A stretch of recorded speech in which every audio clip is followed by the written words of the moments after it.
Master ఈకే వ్రాసిన పురాణ పురుషుడు అనే గ్రంథంలో 12th చాప్టరు చదువుకుంటూ ఉన్నాం ఇప్పుడు మనం. హస్తినాపుర సౌధములకు ఉపభవనములు రాజప్రసాదము చుట్టూను 2 క్రోశముల వైశాల్యమున విస్తరించుకొని ఉన్నవి. వానికి నడుమ సన్నని బాటలు కాలినడకకు మాత్రము పరిమితములైనవి కొన్ని కలవు. బాటలకిరువైపులా ఉన్న ఉపభవనములలో చక్రవర్తుల కొలువులోని పరిజనముల కుటుంబములు నివాసమున్నవి.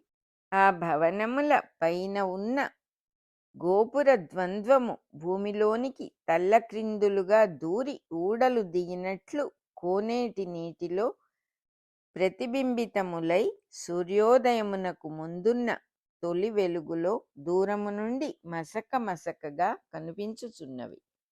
కోనేటి మెట్లు దిగుచున్న ఒక వ్యక్తి తన భుజముపైనున్న అంగవస్త్రము ఒడ్డున పెట్టి గాలికెగురకుండా అంగవస్త్రముపై రాగి బొట్టు పెట్టెను బరువు పెట్టుచున్నాడు. అతని కన్నులకు ఉదయ సూర్యుని కాంతులు కోనేటి నీటిపై ప్రతిబింబించుచు తిరుచూర్ణము నీటిలో కలిపినట్లుండెను. ఆజానుబాహువై ఖర్జూరపు కాయవలె గట్టి కాయ వంటితో కోనేటి మెట్లు దిగుచున్న ఆ వ్యక్తి నీటిని చేతులతో కదిలించుచు ప్రాతస్మరణ స్తోత్రములు పఠించుచు విధి విధానముగా స్నానమాచరించుచుండెను. పుణ్య నదులను ప్రశంసించుచు ముక్కుమూసి ముమ్మారు కోనేటి నీటిలో మునిగి లేచెను. బంగారు కడ్డీల వంటి తన చేతులు తోముకొనుచు అతడు తీరము వైపునకు కన్నెత్తి చూచెను. 18 సంవత్సరముల వాడొకడు తీరమున వస్త్రములు విప్పి చెడ్డీ ధరించి గురువుగారు నమస్కారము అని కేకపెట్టి తటాలున చప్పట్లు చరచి కోనేటి నీటిలోనికి తలక్రిందులుగా దుమికెను.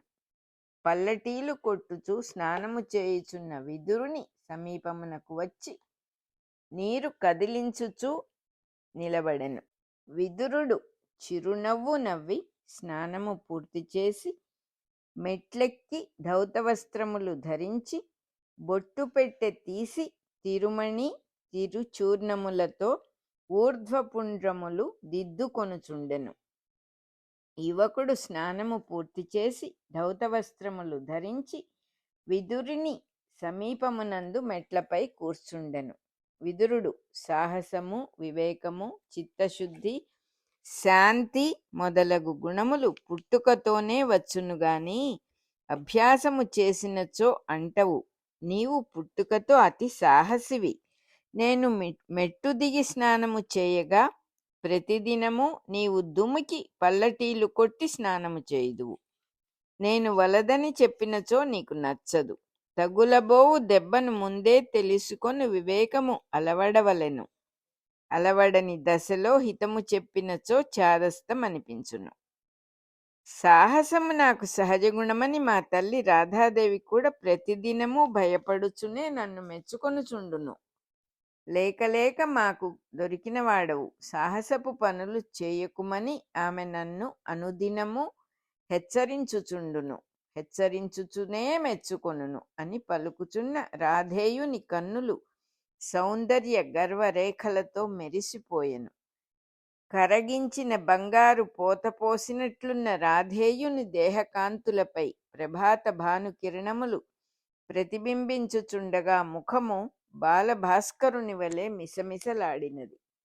రాధేయుడు, గురువుగారు, మీరు సకల శాస్త్రములు ఎరిగినవారు. నా తల్లిదండ్రులెవరో నేనెచ్చట పుట్టితినో తెలియదు. తమరు ధ్యానమునందు తెలుసుకొని వివరింపుడని పలుమారు కోరి ఉంటిని. నేడు మీ ధ్యానమైన వెనుక చెప్పుదురా? విదురుడు, చెప్పినచో ఏమి చేసెదవు? మీ తండ్రి ఈ భూములు పరిపాలించు మహారాజెవరో కావచ్చును. రాధేయుడు, అయినచో నాకు జన్మమును కల్పించి ఇట్లు లోకములోనికి విడిచిపెట్టుట ఎట్లు సంభవము? దాని వలన అతనికి ఏమి లాభము? విదురుడు, జగద్విఖ్యాతులైన వారు ఒక్కొక్కప్పుడు అసహాయులగుట కూడా సంభవము. అనాలోచితముగా జరిగిన పనుల వలన వారి జగద్విఖ్యాతియే అడ్డువచ్చి ఇట్టి మార్గములనవలంబింపచేయును. ఇంతకును నీ తల్లిదండ్రులెవరో తెలిసినచో వారి దగ్గరకు పోయెదవా?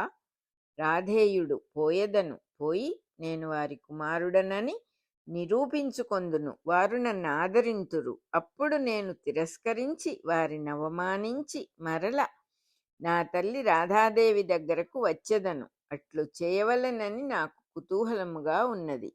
వారికెట్లయినను బుద్ధి చెప్పవలెనని ఉన్నది. విదురుడు, నిన్ను కొనిపోయి మన మహారాజు ధృతరాష్ట్రునకు పరిచయము చేయవలెను అనుకొనుచున్నాను. రాధేయుడు, మా తండ్రిగారు ధృతరాష్ట్రుని కొలువులోనే ఉన్నారు కదా, నేనెట్లునూ మహారాజు సేవలోని వాడనే. విదురుడు, నా ఉద్దేశ్యము వేరుగా ఉన్నది. రాజకుమారులతో సామంతుల పిల్లలతో పాటు నీవును విద్యాభ్యాసము చేసి ధనుర్వేదము కూడా నేర్చుకొనవచ్చును. రాధేయుడు, నాకు ధనుర్విద్యను అభ్యసింపవలెనని మిక్కిలి కుతూహలముగా ఉన్నది. బ్రాహ్మణ క్షత్రియ గురువులలో ఎవ్వరునూ నాకు సక్రమముగా శిక్షణమిచ్చుటకు అంగీకరింపరు. కొంతవరకు స్వయం కృషితో అభ్యాసము చేసి తిని మా తండ్రి గారితో చెప్పి మీ వెంట వచ్చెదను. ఇంతకును నేను సూతవంశము వాడను కదా, నన్ను క్షత్రియుల పిల్లలతో విద్యను అభ్యసింపనిత్తురా? విదురుడు, ధనుర్విద్యాలయమునకు నిర్వాహకుడు భీష్ముడు. అతడట్టి భేదములు పాటింపడు, విశాల బుద్ధి. రాధేయుడు, అవును, వారి తండ్రిగారు శంతన మహారాజు దాసవంశ స్త్రీని వివాహము చేసుకొనిరి. ఇక మా వంటి వారిని అంగీకరింపక ఎట్లుండును? విదురుడు, నన్ను గురువుగారని సంబోధించుచున్నావు. నా వినయ విధేయతలు నీకంటవేమి? కన్న తండ్రి కనిపించినచో తిరస్కరింతు నందువు. విశాల దృష్టి కల భీష్ముని ప్రశంసించినప్పుడు వాని తండ్రి దాసకన్యను వివాహమాడెను అందువు. రేపు నన్ను దాసీపుత్రుడని కూడా గౌరవింపగలవు. నీవిట్లే నా శిష్యుడవై పెద్దవాడవైనచో నేను స్వయముగా నామములు పెట్టుకొనవలసిన శ్రమ తగ్గును. నీకీ చాంచల్యము వక్రబుద్ధి పోవుటకు సూర్యమంత్రమును ఉపదేశించెదను, ఉపాసింతువా? రాధేయుడు, సూర్య భగవానుడు నా అభీష్టములు నెరవేర్పగలడని మీరు మాట ఇచ్చినచో ఉపదేశింపుడు. విదురుడు, అవును, ఉద్ధరించుటకు ఉపదేశము పొందుము. ఇంతకు నీ అభీష్టమేమి? రాధేయుడు, నేనొక మహారాజు కావలెను. దేశములన్నిటినీ జయింపవలెను.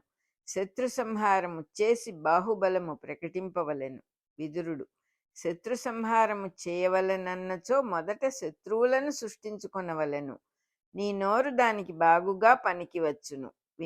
వినయ విధేయతలు నేర్చుకొన్నచో పెద్దల ఆశీస్సులతో నీ బాహుబలము దేశరక్షణకు పనికివచ్చును. పద్మాసనాసీనుడవై కన్నులు మూసుకొని ప్రణవముతో సూర్యదేవుని ఉపాసింపుము. నేనును నా నిత్యానుష్ఠానమును పూర్తి చేసెదను. ఇరువురును పద్మాసనాసీనులై నిమీలిత లోచనులైరి. విదురునితో పాటు రాధేయుడును ప్రణవమునుచ్చరించుచు ధ్యాన నిమగ్నుడయ్యను. విదురుడు నారాయణ మంత్రమును జపించుచు చిరకాలము సమాధి నిష్టలో ఉండెను. అతడు కన్నులు తెరిచి చూచుసరికి రాధేయుడచ్చట లేడు. విదురుడ ఇంటికి తిరిగి వచ్చు వేళకు వాని ప్రాంగణమున అతని ప్రవచనమును వినుటకై ఆస్తిక జనులు సమావేశమై ఉండిరి. అది అతని దినచర్యలో ఒక భాగము. విదురుడు ఉన్నతమైన పీఠమున దర్భాసనముపై కూర్చుండి వాల్మీకి రామాయణమున బాలకాండములోని కొన్ని శ్లోకములను శ్రావ్యముగా గానము చేసి ప్రవచనము సాగించెను.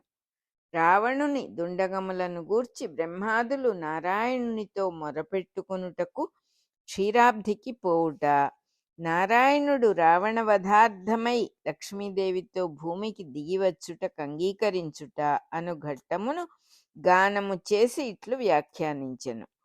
త్రేతాయుగమున రాక్షసులు బలవంతులై ఋషులను హింసించిరి. ఋషులనగా లోకహితము కోరినవారు, రాక్షసులనగా రాక్షస గుణములు కలవారు. ఋషులు సద్గుణ సంపన్నులు, రాక్షస గుణములు కలవారికి ఎప్పుడునూ సద్గుణవంతులతో వైరముండును. వారికి గల ఈర్ష్యయే దానికి కారణము. ఇచ్చట ఒక సృష్టి రహస్యం ఉన్నది. సద్గుణములు కలవారిపై ఈర్ష్య వహించుట అనగా సద్గుణములను గట్టిగా ధ్యానించుటయే. దానివలన రాక్షసులకు సద్గుణములు స్మరణ సంస్కారములుగా హృదయముల యందు ముద్రింపబడును. రాబోవు జన్మలు రాక్షస జన్మలు కాకుండా ఈ సంస్కారములు కాపాడును. కనుక ప్రకృతి ఈర్ష్యను వారికి సహజ గుణముగా నిలిపి వారి భవిష్యత్ జన్మల సాధనకు ఉపకరింపచేయును. ఈ ప్రయోజనము కొరకే సజ్జనులతో దుర్జనులకు నిరంతరము సంఘర్షణము జరుగుచుండును. అది మితిమీరి దుర్జనుల దుండగములు పెచ్చు పెరిగినప్పుడు మాత్రము నారాయణుడు అవతారమెత్తుటకు దిగివచ్చుచుండును. శ్రోతలలో ఒకడు హరిదాసుడు అనువాడిట్లు ప్రశ్నించెను. ఇప్పుడు అవతారమూర్తి అష్టమ గర్భమున దిగివచ్చునని చాలామందిమి నమ్ముచున్నాము. ఇప్పుడు రాక్షస బాధలు మనకేమియూ లేవు కదా. అవతారమూర్తి దిగివచ్చుట ఎందులకు? విదురుడు: రాక్షసులని వేరుగా కొందరు కోరలతో మిడిగ్రుడ్లతో ఉండనక్కరలేదు. మనలోనే గుణములను బట్టి రాక్షసులుగా దేవతలుగా నరులు మెలగుచున్నారు. ఉదాహరణమునకు కంసుడు తన తండ్రిని సోదరి దేవకిని ఆమె భర్త వసుదేవుని చెరపట్టెను. దయలేనివాడై పసికందులను చంపెను. అది రాక్షస లక్షణమే కదా. జరాసంధుడు రాజకుమారులను పట్టి కాలభైరవునకు బలి ఇచ్చుచున్నాడు. అది రాక్షస ప్రవృత్తియే కదా. శమదమాది గుణములు పరోపకార బుద్ధి లేనివారే రాక్షసులు. హరిదాసు: అయ్యా, నేటి కాలమున ప్రభువులు ప్రభుత్వాధికారులు దోపిడికాండ్రై ప్రజలను పీడించుచున్నారు. పాడి పంటలు వృత్తులుగా కలవారికి నిలువ నీడ లేకుండా చేయుచున్నారు. ప్రజల సువర్ణములను లంచముల రూపమున అపహరించి పరిపాలకులే పంచుకొనుచున్నారు. దేశద్రోహులకు విదేశీయులతో మొగమాటమి పెంచుకొని వారిని అభిమానించుచున్నారు. సాధుజనులకు దేశ ప్రజలను అవమానించుచున్నారు. వీరందరూ రాక్షసులనియే నిర్ణయింపవచ్చునా? విదురుడు: అట్లని అంగీకరింపక తప్పదు.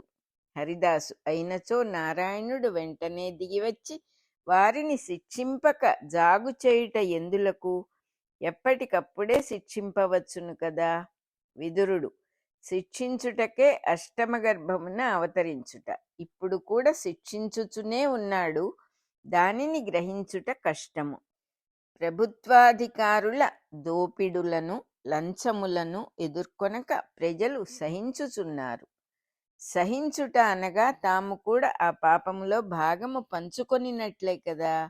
పాపమును అంగీకరించుట సహించుట పంచుకొనుటయే అగును కాని విధేయత అనబడదు. ఇట్లు పంచుకొనుచున్న ప్రజలందరూ కొద్దిగానో గొప్పగానో రాక్షసులైనట్లే కదా.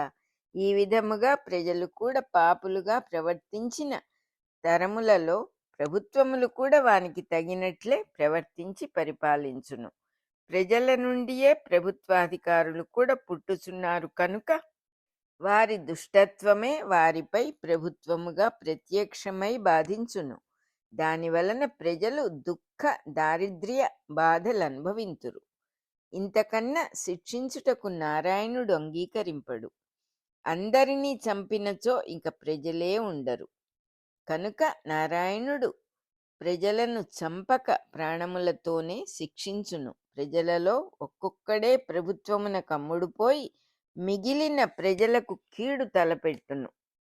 ఇట్టి సందర్భములలో దుష్టుల రూపమున ప్రజలను బాధపెట్టుచున్నది కూడా నారాయణుని దుష్ట శిక్షణ విధానమే. హరిదాసు: ఇట్టి సందర్భములలో ప్రజల కర్తవ్యమేమి? విదురుడు: రోషపడినచో రాక్షసత్వం ఇంకనూ పెరుగును. పరోపకార బుద్ధి ఒక్కటే విమోచనకు మార్గము. తన్ను తాను రక్షించుకొనుటకు కూడా ఇంతకన్నా మార్గము వేరొకటి లేదు. ఒక పర్ణ కుటీరమునకు నిప్పంటుకొని తగలబడుచున్నప్పుడు మిగిలిన కుటీరముల వారు తప్పులెన్నరాదు. దాని నార్పుటకు ప్రయత్నింపవలెను.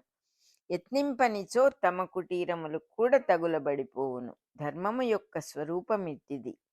ఇష్టమున్నవాడైనా లేనివాడైనా ఆత్మరక్షణము కోరినచో ధర్మ మార్గమును అవలంబింపవలెను. ఇష్టమున్న వానికి ధర్మము నారాయణుడుగా దర్శనమిచ్చును. ఇష్టము లేని వానికి యమధర్మరాజుగా దర్శనమిచ్చును. ఎదిరించిన వానిపైకి ధర్మము త్రాచు పాము వలె తల ఎత్తి బుసకొట్టును. అధర్మమును నిర్లక్ష్యము చేసిన వానిపై పగపట్టి త్రాచు వలె కరచును. ఇట్టి ధర్మము నేడు ప్రజలచే నిర్లక్ష్యము చేయబడుచున్నది. కనుక రాక్షసులగు వారిలో కొందరు ప్రభువులై ప్రభుత్వాధికారులై ప్రజలను దోచుకొనుచున్నారు.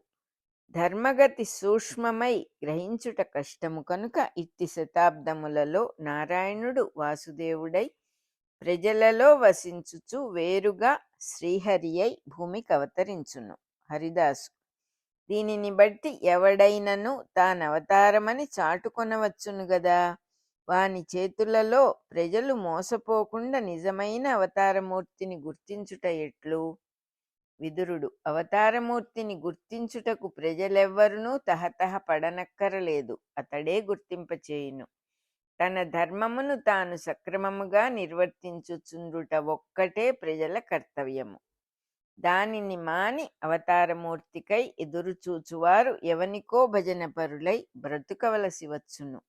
అవతారమూర్తి దిగివచ్చి మన కోరికలు తీర్చి మన పనులన్నీయూ చేసిపెట్టి కూడుగుడ్డ నొసగి మనకు మోక్షము ప్రసాదింపవలెనని పూజలను భజనలను లంచము పెట్టుట లోకమును వంచన చేయుట అగును. అట్టివారికతడు అందడు. నీతి పథమున వ్యక్తిగత జీవితమును మలచుకొనుచు రాష్ట్రమున తన కర్తవ్యము నెరిగి ప్రవర్తించువాడు మాత్రమే అవతారమూర్తిని వాని తత్వమును గ్రహింపగలుగును. దానిని పాటింపని వారికి అవతారమూర్తి కన్నుల ఎదుట మెలగుచున్నను తమ వంటి సామాన్య మానవుడిగానే కనిపించి భ్రమగొల్పును. ఇది విదుర నీతి. స్వస్తి ప్రజాభ్యః పరిపాలయంతాం న్యాయేణ మార్గేణ మహీం మహీషాః గోబ్రాహ్మణేభ్యః శుభమస్తు నిత్యం లోకాః సమస్తాః సుఖినో భవంతు. మాస్టర్ ఈకే వ్రాసిన పురాణ పురుషుడు గ్రంథంలో 12th చాప్టర్ అయిపోయింది.